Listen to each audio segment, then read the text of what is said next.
কালিমাতু লা ইলাহা ইল্লাল্লাহ, কালিমাতু তাইয়্যিবাহ মানে সুন্দর কথা, এর থেকে সুন্দর কথা আর নাই। এর জন্য আল্লাহ তাআলা কোরআনুল কারীমে উদাহরণ দিয়েছেন, বুঝতে পারছেন? আল্লাহ বলছে আলাম তারা কাইফা দারাবাল্লাহু মাসালা, যে তুমি কি দেখো না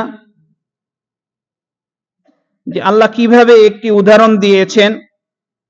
মাসালা কালিমাতান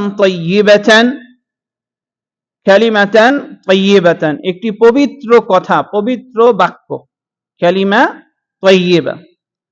কাশাজারাতিন তাইয়্যিবাতিন একটি ভালো গাছের মতো, পবিত্র গাছের মতো।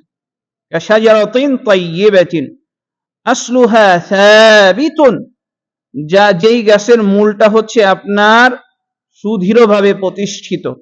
আসলুহা সাবিতুন ওয়া ফারউহা ফিস সামা, এবং তার শাখা প্রশাখা হচ্ছে আসমানে, তাই না? তুতি উকুলাহা কুল্লা হিনিন বিইذনি রাব্বিহা, এই যে বৃক্ষটা, এই বৃক্ষটা আল্লাহর আদেশে আপনার সব সময় ফল দেয়।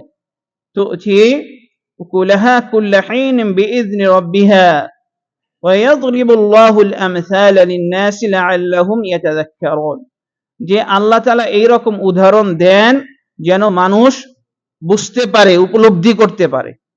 তাহলে এই উদাহরণটা আমাদের বোঝা উচিত। আল্লাহ তাআলা দিয়েছেন, বলছেন কালিমাতুন তাইয়্যিবা, কালিমা তাইয়্যিবা হচ্ছে লা ইলাহা ইল্লাল্লাহ। কালিমা তাইয়্যিবা হচ্ছে কি? লা ইলাহা ইল্লাল্লাহ।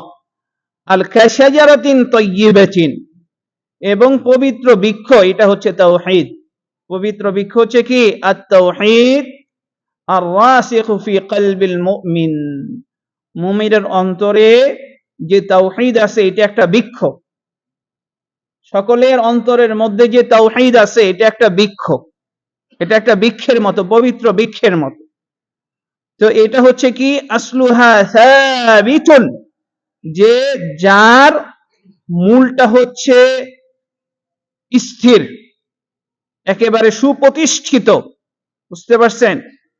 তো এই মূলটা হচ্ছে সুপ্রতিষ্ঠিত। ওয়া ফারউহা ফিস সামা, এবং তার শাখা প্রশাখা হচ্ছে আসমানে।